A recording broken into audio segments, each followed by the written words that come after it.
Bonjour, bienvenue dans votre nouvelle émission Vivart TV. Nous sommes aujourd'hui sur un site un peu particulier, un site décalé. Nous sommes à la fois à la plage, nous sommes à la fois à Arras, nous sommes à Arras on the beach.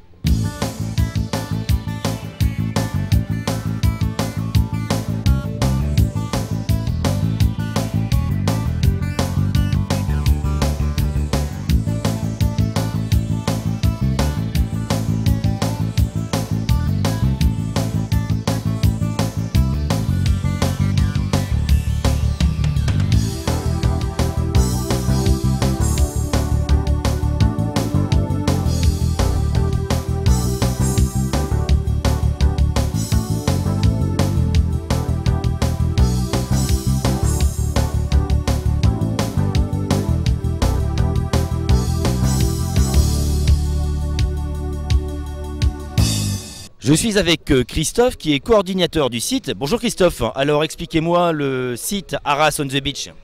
Oui, bonjour, donc Arras on the beach, effectivement c'est un concept connu aujourd'hui par les Arageois et ça depuis pas mal d'années maintenant. Donc le principe c'est qu'effectivement nous proposons aux enfants, aux familles des activités sportives et des activités ludiques telles que des structures gonflables et un programme d'activités sportives. Donc à la fois pour les familles qui ne partent pas en vacances mais également les familles qui partent en vacances et qui attendent de partir ou qui reviennent. C'est pour ça qu'on est ouvert du 13 juillet au 12 août en fait pour toucher à la fois les juilletistes et les aoûtistes.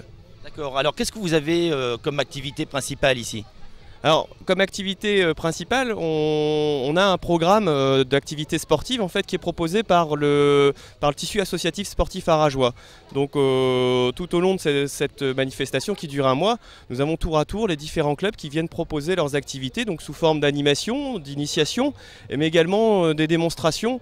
Donc nous avons démarré la manifestation avec le rugby, donc beach rugby en fait.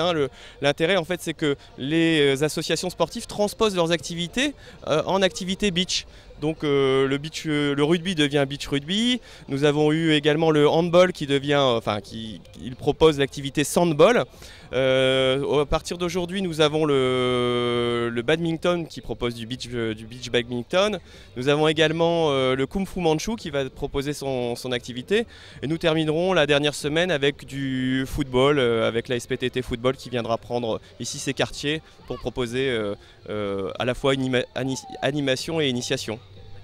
Alors, les enfants de quelle tranche d'âge vous accueillez ? À partir de, il n'y a pas vraiment d'âge en fait. On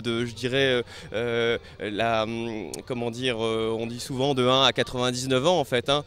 Pour les tout petits, en fait, on a créé un espace tout petit où l'on propose un bac à sable et des structures gonflables adaptées, donc à la fois la tranche d'âge de 1 à 4 ans et puis au-delà. Donc on a du pédalo, un petit train, des petits châteaux à boules. Et puis pour les adultes, les ados, nous avons des activités, des structures gonflables également adaptées à leur âge. Et puis les adultes, la possibilité de faire du tournoi sportif où éventuellement chaque semaine on a un nouveau jeu de défi, une structure gonflable où à la fois enfants, parents peuvent s'essayer et se défier sur ces activités. Alors, on vient en groupe, on vient seul, est-ce que les activités sont payantes ? Alors non, tout est gratuit, Arras on the beach. Alors seul ou en groupe, en famille, oui, c'est en fonction des gens. Oui, effectivement, on accueille tous les après-midi des centres aérés, donc de la communauté urbaine, la base de loisirs essentiellement le matin, donc les centres aérés de la ville le matin, et l'après-midi les centres aérés de la communauté urbaine où au-delà, effectivement, on a quelques demandes un petit peu partout. Alors dites-moi Christophe, le port des tongs est-il obligatoire ? Alors obligatoire aujourd'hui je vous dirais que oui parce que le sable est très très chaud, vu la chaleur il doit faire 35-40 degrés et il est nécessaire d'avoir des tongs pour ne pas se brûler les pieds, mais autrement l'idée c'est d'avoir l'impression d'être sur une plage, donc en tongs ou à pieds nus, voilà, chacun fait comme il veut, il n'y a aucun souci pour ça. Alors nous allons nous rafraîchir un petit peu, nous allons aller à 2 pas d'ici à l'office du tourisme d'Arras, connaître un peu mieux cet endroit souterrain que l'on appelle les Boves.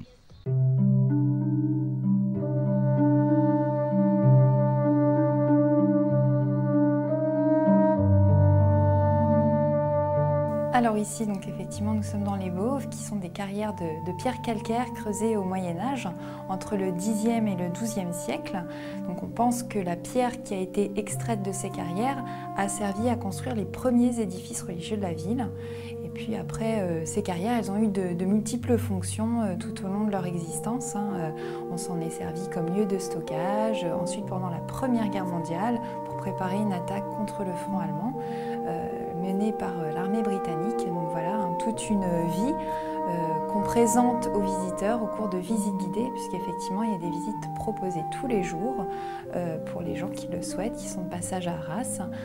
Donc des visites le matin, l'après-midi, mais on ne peut pas descendre seul. Le petit plus, c'est qu'effectivement il y a toujours un guide pour accompagner le visiteur.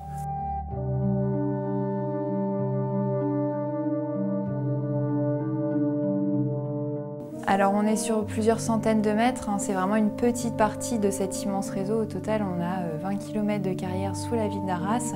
Là, on ne visite que quelques centaines de mètres. Ça prend environ 45 minutes.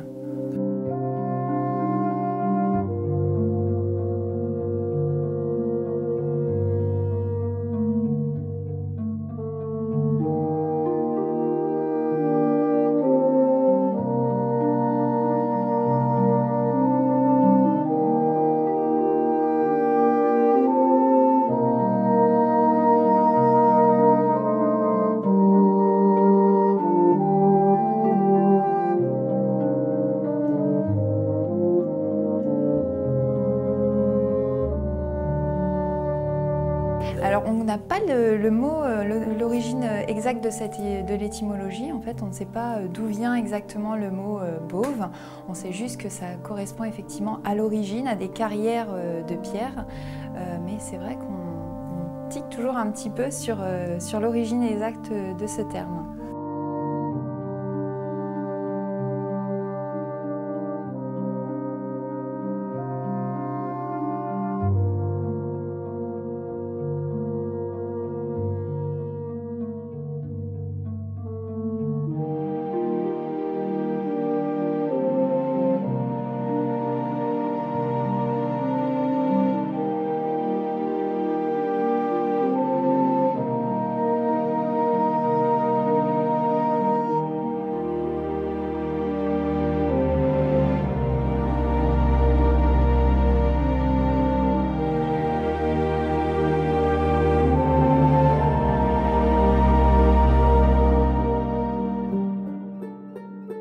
Donc l'accès aux Bauves se fait depuis l'office de tourisme. Il suffit de descendre quelques marches et effectivement on se trouve à l'entrée des Bauves. Donc c'est vraiment très très simple d'accès.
Je suis maintenant avec François qui est éducateur sportif. Alors François, comment se passent vos journées? Ça se passe très bien, donc il y a plusieurs phases. On propose des activités sportives sur le plateau sportif au centre aéré de 14h à 16h30 et ouverture de l'espace par contre au public à partir de 16h30. Donc avec prise en charge d'ateliers sportifs par les éducateurs sportifs de la ville, mais aussi par les éducateurs des différentes associations qui participent, qui sont en partenariat avec le Arras on the Beach. Donc là aujourd'hui on a le badminton, on a le On a donc le Kung Fu Manchu, mais il y a aussi le RCA athlé, le RCA handball, rugby. Donc sur un mois de temps, toutes les associations participent donc à l'encadrement des activités sportives. Alors, dites-moi, pour occuper les enfants, c'est pas trop difficile, hein? Non, l'idée c'est vraiment de pouvoir s'adapter aux tranches d'âge. Là, on était sur une tranche d'âge de petit au volley. C'est pas toujours évident et à chaque groupe pouvoir s'adapter à leur niveau, à leur âge et leur proposer une activité qui puisse leur correspondre. Je suppose que vous avez des enfants qui n'ont pas les moyens de partir en vacances. Alors, qu'est-ce qu'on attend ici à Arras on the Beach si je suis un enfant ou adolescent? On est vraiment à leur écoute. Donc, quand c'est le public, donc c'est plus sur du loisir, mise à disposition de matériel. Voilà, esprit d'équipe. C'est vrai que tous les enfants des centres, donc ce sont des enfants qui n'ont pas l'opportunité de partir en vacances. Donc là, on leur propose de pratiquer une initiation de chaque sport qui varie donc selon le programme sur le mois d'Arras on the Beach. Et donc, je pense qu'ils sont plutôt assez satisfaits de ce qu'on leur propose. Quel est le secret pour garder la tête fraîche? Alors, quand on a les pieds dans le sable chaud, c'est compliqué, mais bon, on essaie de s'adapter en pied de chaussettes au lieu de pieds nus, et puis je pense que les enfants sont quand même contents d'être dans le sable. Alors, nous allons nous rafraîchir dans un restaurant pas loin d'ici, qui est en face de Arras on the Beach, la Cave des Saveurs, découvrir une recette qui va vraiment nous rafraîchir.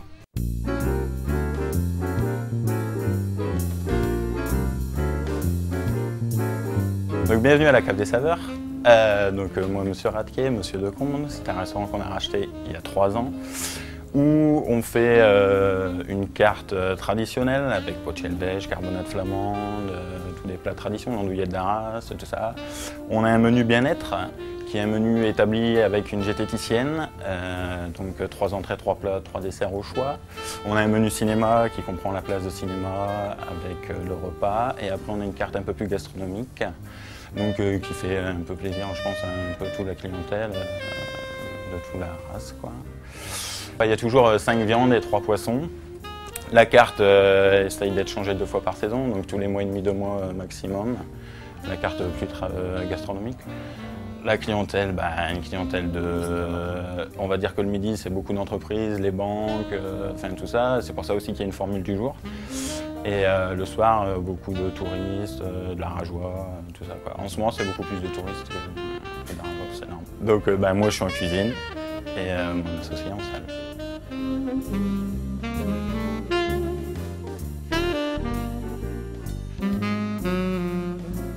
Aujourd'hui, je vous ai préparé une petite fraise au basilic et à la crème. C'est tout simple, c'est rapide, et de ce temps-là, ça ira très très bien. Donc on prend les fraises, on les découpe. On les coupe en 2 dans un saladier.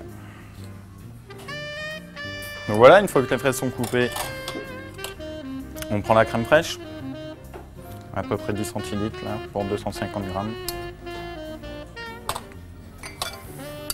2 bonnes cuillères à sucre.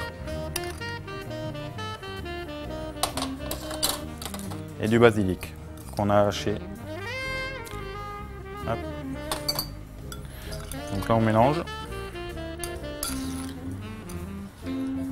Donc le mieux c'est de la préparer quand même une bonne demi-heure à l'avance et de la laisser au frais pour que le basilic s'imprègne bien et tout.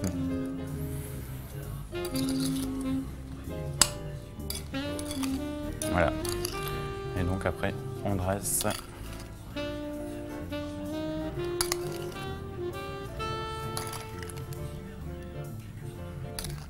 C'est tout simple. Donc mon péché mignon c'est de rajouter une boule de glace chocolat blanc sur cette recette. Ça s'accommode très très bien avec la fraise. Voilà, et on décore, on y met une petite groseille et une cigarette. Et voilà. Donc c'est simple, c'est rapide, c'est frais, c'est bon.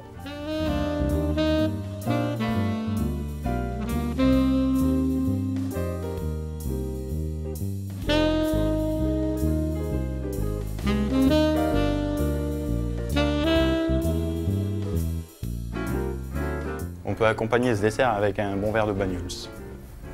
Voilà.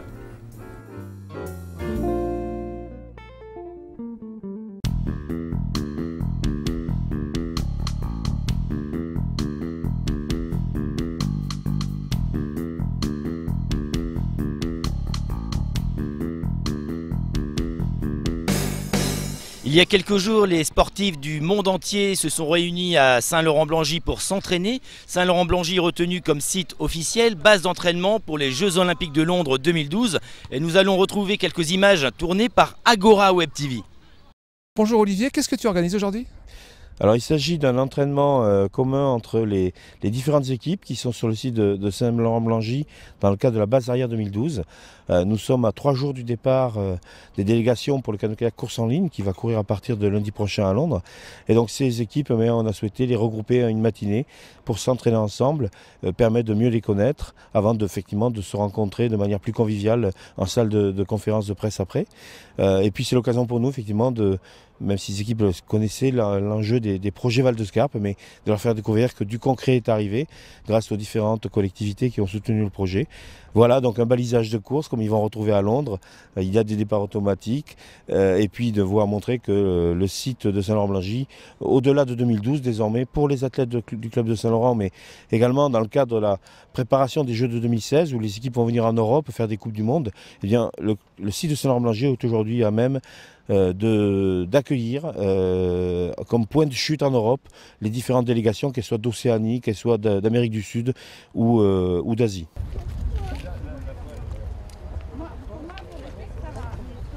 Vous allez participer aux Jeux Olympiques de Londres, quel effet ça vous fait ?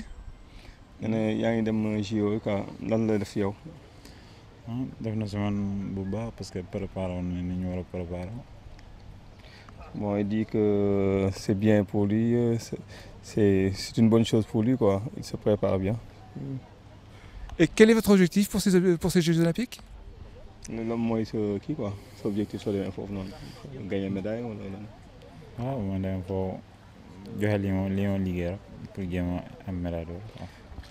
Donc il dit qu'il va son objectif, c'est de donner le meilleur de lui pour avoir une médaille. Et qu'est-ce que vous pensez des aménagements de Saint-Laurent-Blangy ? Saint-Laurent, c'est qui une fois, quoi, qui terrain pour l'entraînement.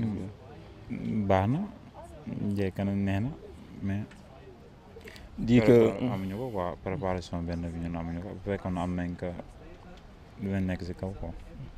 bon, il dit qu'il trouve que c'est bien aménagé, c'est bien fait. Donc, et si on avait ça chez nous, que ce serait une bonne chose. On aurait pu se préparer bien là-bas. En juin dernier, nous avons suivi ici même l'entraînement de l'équipe des Samoa.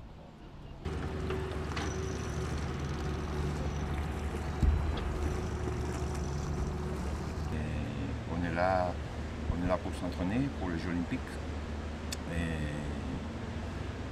On habite en Nouvelle-Zélande parce qu'on s'entraîne là-bas, parce que dans Samoa, dans l'île de Samoa, c'est très difficile de s'entraîner parce qu'il n'y a pas de conditions. Il y a l'océan, c'est très difficile. On s'entraîne en Nouvelle-Zélande. Richard, une jeune de 18 ans qu'elle a commencé à pagayer, c'est seulement 2 ans. Elle a fait des championnats de Nouvelle-Zélande, d'Australie. Et enfin, c'est 2 ans qu'il a participé au championnat du monde en Portland et en Zagreb. Maintenant, on est là pour s'entraîner parce qu'on est qualifié pour les Jeux Olympiques à Londres. Et on est là parce qu'on pense que c'est vraiment une bonne place pour s'entraîner. Et c'est pas loin de Londres. Et enfin, le président, je veux remercier aussi le club ici de Saint-Laurent. On a accueilli, ils sont vraiment très gentils et c'est une place, vraiment un good spot pour s'entraîner. Et vous êtes arrivé 4e, si mes souvenirs sont bons, à Pékin. Quels sont vos objectifs pour les Jeux Olympiques de Londres? Ты пришел 4-м на Олимпийских играх в Пекине. Какие у тебя теперь цели на Лондонских Олимпийских играх? Ну, конечно же, я на Лондонских Олимпийских играх, конечно же, все усилия приложу для того, чтобы победить, завоевать золотую медаль. Один бог знает, кто станет олимпийский чемпион.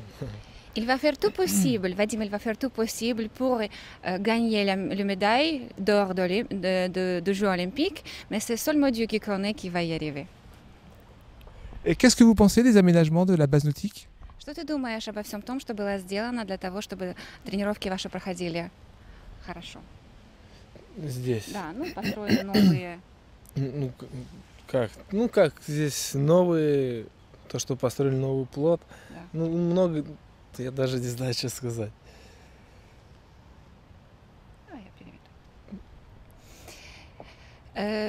Il appréciait beaucoup de tout ce qu'il était fait, parce que ça aide beaucoup pour les entraînements et pour se préparer pour ces jeux. Il pense que ça va aider à tout le monde être prête pour les compétitions. Eh bien, merci beaucoup et puis bon jeu. Хороших игр тебе. Спасибо. Attention bateau, recule, recule. Marie, bonjour. Vous avez participé à Londres 2012. C'est pas une trop grosse pression après la médaille de Pékin? Ah non, pas du tout. Quels sont vos objectifs pour Londres? Ah bah une médaille. De Laquelle? toute façon, ah bah l'or, bah c'est sûr, on veut tous gagner, on veut tous l'or, mais après n'importe quelle médaille, on est toujours contente. Et la base nautique de Saint-Laurent-Blangy pour vous, c'est votre base. Oui. Qu'est-ce que vous pensez de nos aménagements? Ah bah c'est génial, c'est vraiment un grand plus dans nos entraînements. Moi je sais que j'aime vraiment bien le bassin, les bouées, surtout le balisage. Pour moi c'est vraiment important parce que quand j'arrive toujours sur un bassin, la première chose que je regarde c'est vraiment la construction de mon 500 par rapport aux bouées. Et là le fait d'en avoir dans son club, eh bien, on peut mieux construire sa course. Donc pour moi c'est important. Et après ben voilà, mon principal défaut c'est les starts. Et le club on a acheté donc on peut bien les travailler. Bien, ils ont pensé à tout alors. Ah voilà. Petite photo souvenir des champions avant de nous diriger vers la base nautique où une conférence de presse était donnée. Je voudrais revenir tout simplement sur le Pas-de-Calais accueille le monde. L'ASL s'est inscrit dans cette démarche, initiée par le Conseil général du Pas-de-Calais et le président Dominique Dupilet, dès 2008 avec le Sénégal et en 2009 avec l'Ouzbékistan. Et ceci en cohérence avec le projet du club, je pense que c'est important de le dire, puisque nous avions dans notre projet l'idée d'échanger avec des nations émergentes, tant économiquement que sportivement, de l'Afrique et de l'Asie. Et ce projet de base arrière est tombé en même temps. Et donc merci au Conseil général du Pas-de-Calais de nous avoir soutenus dans cette démarche. Et donc nous avions signé en 2008 une convention avec 50 partenaires, donc avec le Sénégal pour l'Afrique et l'Ouzbékistan pour l'Asie. Nous serons tous derrière Marie et l'ensemble des athlètes la semaine prochaine, hein, comme je vous l'ai indiqué. Et on vous souhaite en tout cas bonne chance. En tout cas, tous les Immercuriens seront derrière vous, l'ensemble de la communauté urbaine et tout le Pas-de-Calais, bien sûr, dans l'esprit de Londres 2012. Je suis en charge du développement international, plus particulièrement avec l'Afrique. Et donc, c'est dans le cadre de mes missions que j'accompagne le Sénégal depuis très longtemps. Quand je dis j'accompagne, il m'accompagne aussi. On progresse ensemble, on apprend beaucoup de choses. Donc, je ne pouvais pas concevoir qu'ils partent à Londres sans venir voir, sans savoir comment ça s'est passé avant et qu'on puisse aussi discuter de l'après. Donc, c'est l'occasion pour moi de dire que, contrairement à ce qui peut se passer parfois ou ce qu'on peut rencontrer, ce qui s'est fait ici à Saint-Laurent-Blangy, c'est quelque chose qui s'est fait dans la durée. Et c'est pas uniquement juste avant de partir, au moment où tout le monde est là, on donne les fleurs et on dit que tout le monde est beau, tout le monde est gentil. Le Pas-de-Calais accueille le monde, eh bien, nous y sommes aujourd'hui, 4 continents présents à ce rendez-vous ce matin. Voilà, c'était l'initiative qui était lancée par notre président Dominique Dupilet, qui a souhaité que le département s'inscrive dans cette dynamique base arrière. Alors aujourd'hui, nous sommes alors déjà depuis quelques temps en plein dedans, mais là on est dans le dur, ça y est, c'est parti, avec l'envie, je pense, n'est-ce pas Marie, d'y aller, quoi. Ça y est, vous êtes sur les starting blocks, puisque l'entraînement a été réalisé, là vous préparez les derniers instants, hein, avant de pouvoir participer à cette compétition. Aujourd'hui, le département, la dynamique Londres 2012, ce sont bien sûr des équipements, vous avez pu le constater sur l'ensemble du département, des équipements qui permettent bien sûr la pratique du sport de haut niveau, nous le voyons ici, mais aussi qui sont accessibles au plus grand nombre, aux enfants, aux jeunes, aux familles, au handisport, au sport adapté. Et c'est ça aussi la volonté que nous avons voulu dans le département du Pas-de-Calais. Ce que nous représentons là, c'est un signe fort du travail qui a été mené pendant plusieurs années, travail qui est, je crois pouvoir dire, une tradition dans ce département. Nous travaillons ensemble.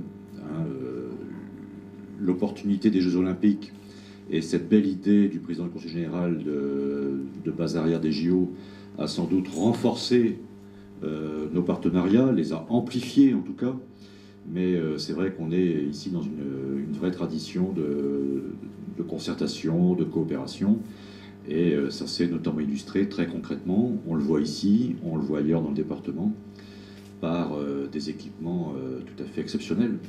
Une première question peut-être à l'ensemble des délégations. Je voudrais savoir ce que les délégations sont venues chercher à Saint-Laurent.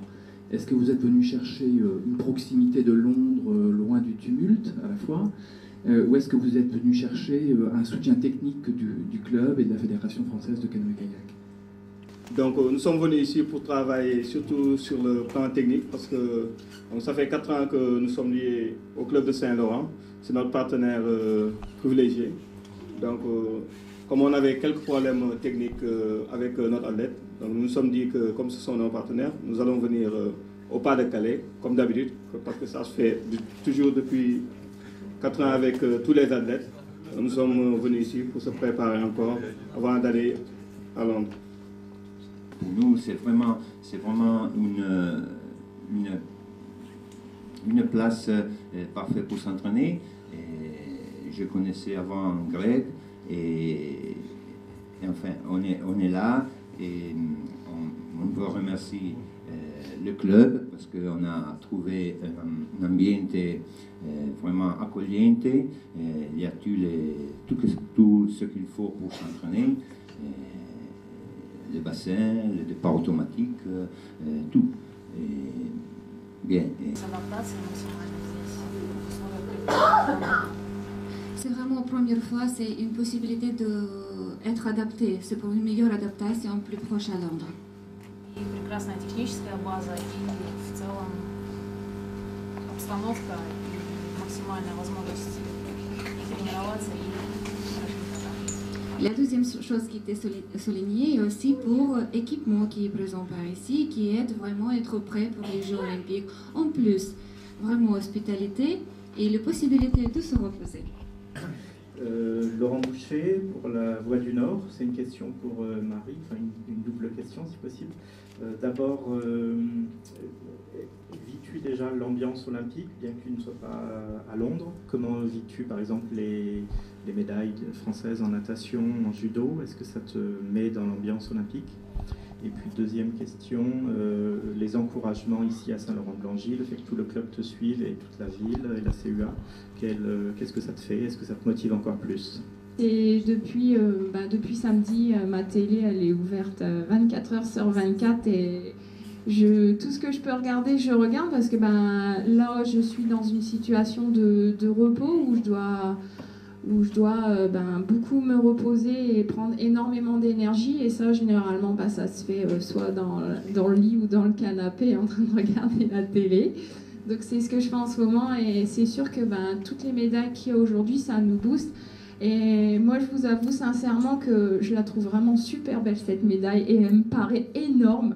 Et je la trouve magnifique. Et quand je l'ai vue pour la première fois, j'ai regardé ma coéquipière de chambre qui était juste à côté de moi. Et je l'ai regardée avec des yeux qui pétillaient, parce qu'elle m'a dit « T'as tes yeux qui pétillent ». Elle me dit, je lui ai dit « Mais je la veux, elle est trop belle ». Je sais que je l'ai vécu il y a 4 ans, d'être vraiment soutenue et je vous ai aussi beaucoup ouvert mes bras avant comme après pour dire que ma médaille c'était... J'en étais peut-être acteur parce que c'est moi qui ai pagayé, j'étais pas toute seule, j'étais avec Anne-Laure, mais on était acteurs, mais en fait derrière il y a eu beaucoup de travail, il y a eu beaucoup de soutien et moi cette médaille il y a 4 ans je l'avais ouverte à tout le monde et là c'est ce que je fais aussi aujourd'hui parce que moi je sais que dans ma performance j'ai besoin de mon entourage, j'ai besoin qu'on me booste, j'ai besoin que les gens soient autour de moi, les mots d'encouragement ça fait beaucoup parce que on a quand même pas mal quand on est dans l'effort il y a énormément de douleurs et il y a des hauts comme il y a des bas et quand on est surtout dans les bas ça fait beaucoup de bien qu'on nous dise on est derrière toi, on te soutient, vas-y à fond. Moi je sais que ça me fait vraiment très plaisir. Bonjour, alors Marie Delettre, je travaille pour La Voix du Nord. Ça c'est extraordinaire. Je voulais savoir concrètement, les équipements qui sont ici à Saint-Laurent-Blangy, en quoi ils permettent d'aller chercher une médaille, en quoi ils sont topissimes.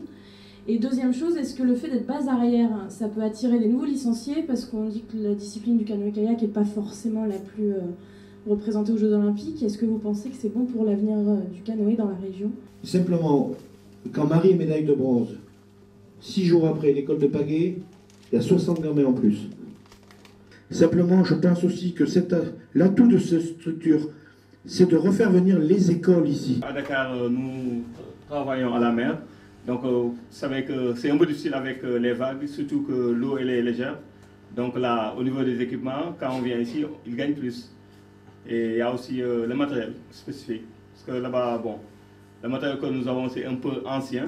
Et là, on a l'occasion d'avoir du matériel neuf. Et il y a aussi les couloirs qui sont bien faits. Donc, il est dans les conditions de préparation. Pour moi, en tant que sportif, c'est réellement le bassin d'eau plate qui a été bien refait. Là, ce qu'il y a, c'est qu'on a réellement... bon, là, il y a 800 mètres, mais on a réellement 500 mètres de balisage où c'est vraiment bien droit. Les lignes d'eau sont vraiment très bien faites. Elles sont espacées, alors je sais plus, de 5 mètres. On a pas mal de couloirs, donc on peut être vraiment en confrontation.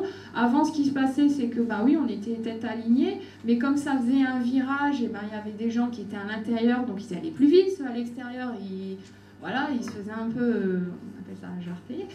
Donc voilà, là ce qui se passe, c'est que c'est bien droit, on est tous bien alignés, et voilà, le premier, c'est celui qui passe à la ligne d'arrivée en premier. La ligne d'arrivée est bien matérialisée, les grosses bouées, ça c'est vraiment aussi important. Et puis après, ben voilà, les starts, ça c'est rare. Je pense qu'il n'y a vraiment pas beaucoup de clubs qui l'ont. C'est pour nous une énorme opportunité. Je pense que si je disais à tous les gens de mon équipe de France que j'avais des starts dans mon club, ben, ils seraient vraiment jaloux, je pense qu'ils n'en ont pas. Donc ça, c'est vraiment un atout supplémentaire, vraiment super important dans notre club et en France qu'on ait ça.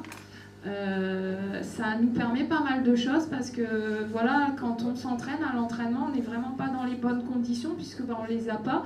Il faut savoir que ben, voilà, un start, c'est un élément supplémentaire qui peut être perturbant parce que s'il y a du vent, etc., il faut bien savoir se mettre dedans. Donc si on l'a en course et qu'on ne l'a pas fait à l'entraînement, et ben, on ne sait pas comment on doit réellement bien se concentrer et on peut limite perdre notre course à cause de ça. La semaine prochaine, les champions vont s'affronter lors des Jeux Olympiques de Londres 2012. N'hésitez pas à les soutenir. L'émission Vivart TV se termine. Nous allons vous laisser comme d'habitude avec des séquences tournées par Agora Web TV cette semaine. Et en attendant, je vais continuer à profiter de la plage et vous retrouver la semaine prochaine.